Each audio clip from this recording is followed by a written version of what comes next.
1954, Gamal Abdel Nasser seizes power in Egypt and speaks at first of living in peace and harmony with all nations in the Middle East. The Egyptian people, faithful to its traditional love for peace and freedom, believes also in the right for all the peoples of the world to live freely and peacefully. We shall do our best to help secure peace, not only in our part of the world, but also contribute in safeguarding world peace and security. But Nasser's mood soon changes, and Cairo streets echo to the military cadence of marching feet. Backed by Russian advisors and equipment, Nasser proclaims a new Muslim crusade to drive Israel into the sea. In November 1956, fighting erupts on the Egyptian-Israeli border. Within a week, England and France intervene on the Israeli side, hoping to keep open the strategic Suez Canal.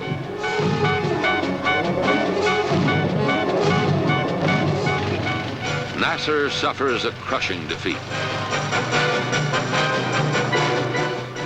In retaliation, he clogs the Suez Canal with sunken ships. In Cairo, members of the children's militia before Gamal Abdel Nasser, the idol of his people, the Egyptian strongman, negotiates British evacuation of the Suez Canal zone, a new page in Anglo-Egyptian relations.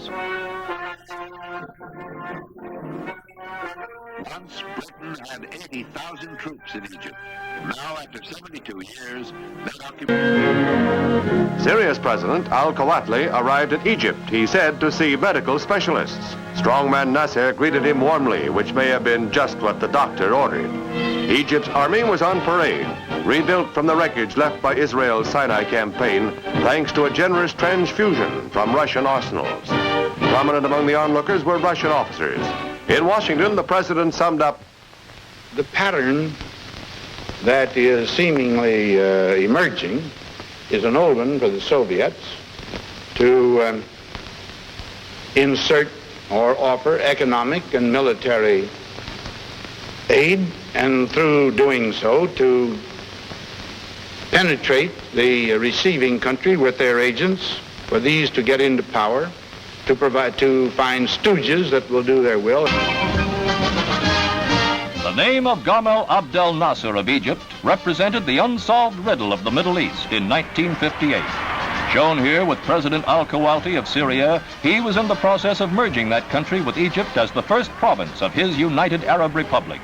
Once absorbed by Egypt, Syria lost its status as an independent nation, and its future position in world affairs would be determined by Nasser's regime in Cairo. The papers were signed, and for the first time since Saladin 8 centuries ago, Egypt and Syria came under one rule. Victory for Nasser, only 40 years of age.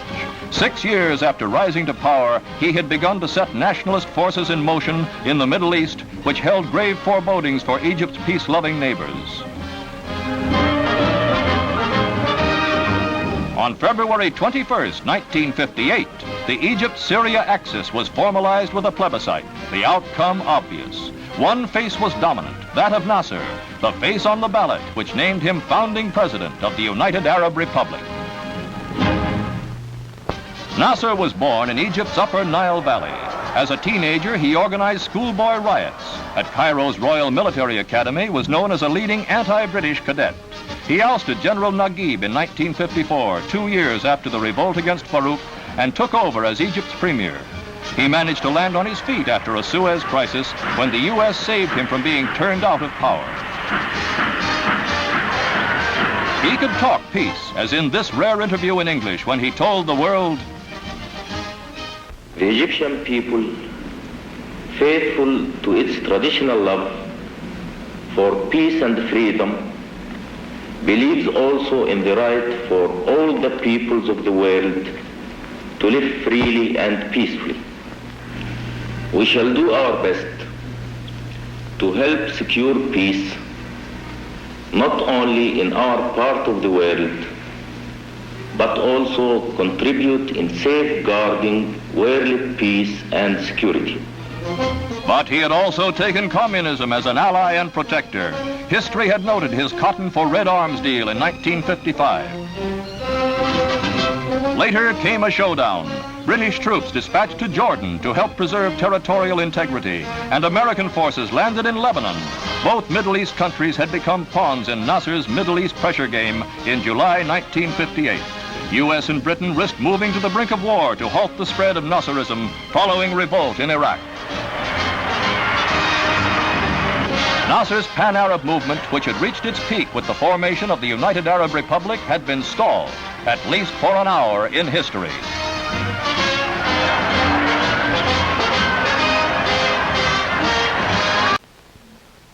Here are the leaders of the two pro-Russian Arab countries, Nasser of Egypt and Shukri Alkuwaithly of Syria. Late this year, Syria began complaining that Turkey was threatening her borders. And Nasser immediately rushed to the aid of his friend, sent large shipments of Egyptian arms and men to Syria. A pattern emerges when you realize that some of the tanks which Nasser sent Syria had come to him from Russia.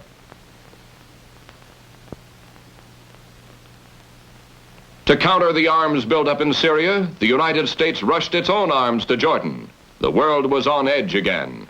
The Mideast tinderbox was rumbling. Russia proclaimed her support of Syria, and the United States backed Turkey. All eyes were on the trouble spot, the border between Syria and Turkey. But as it turned out, there was more smoke than fire. The dispute just dissipated, faded away after Turkey held her national elections. This election day was of special significance, for Russia had pinpointed this day as the day on which Turkey would attack. But election day, it was October 27th, came and went, and Russia was proved wrong again. Here's what the border country looked like at year's end. Guarded, patrolled, but calm. Early this year, the Suez Canal was a page-one story. When would it be cleared and who would control it? It was finally reopened in April and Nasser controls it. And this was another top story, withdrawal of Israeli troops from Egypt. Israel withdrew reluctantly under pressure from the United States and the United Nations, and UN troops moved in to fill the gap. At year's end, they were still at Gaza and Aqaba, trying to keep the peace.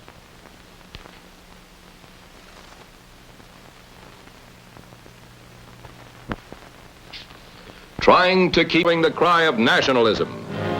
Gamal Nasser of Egypt sounded that cry in 1958 with the backing of the Soviet Union and at the expense of the West. Nasser began the year by adding to his domain. Syria and Egypt merged as the United Arab Republic. Nasser was wildly cheered as the new president. He declared a policy of positive neutralism, but was openly pro-Soviet. Khrushchev and Nasser conferred several times in Moscow. Are born in this year of challenge. Presidents Nasser and Alkuwaithly proclaim the merger of Egypt and Syria into the United Arab Republic.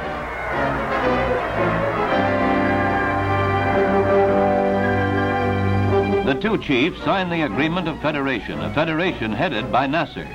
The merger affords the Egyptian strongman an opportunity to act as a rallying point for many advocates of pan-Arabism. Of India. President Nasser of the United Arab Republic. Cairo. Eisenhower and Nasser conferred.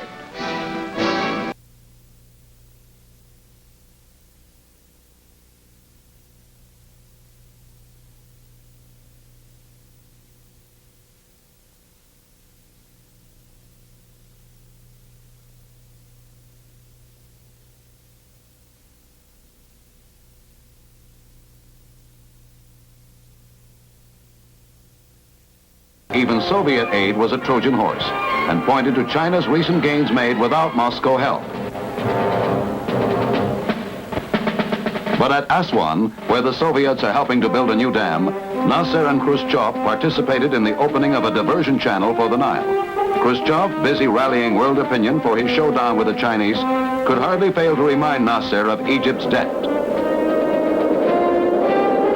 Cairo, his acceptance of the ceasefire and the Soviet promise. The Vietnam talks in Paris remain unproductive but continue fitfully.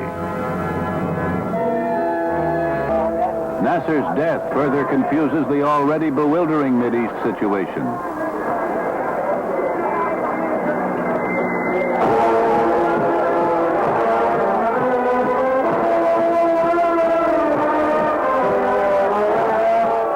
Grief overwhelms his people.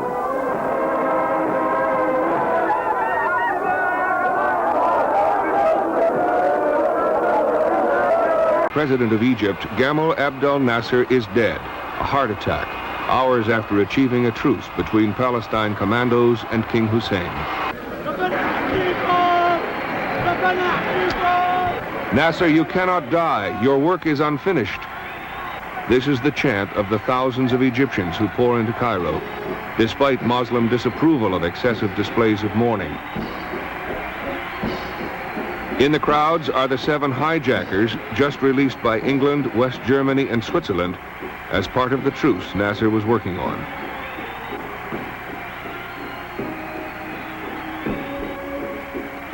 The man who led Egypt out from under British domination is succeeded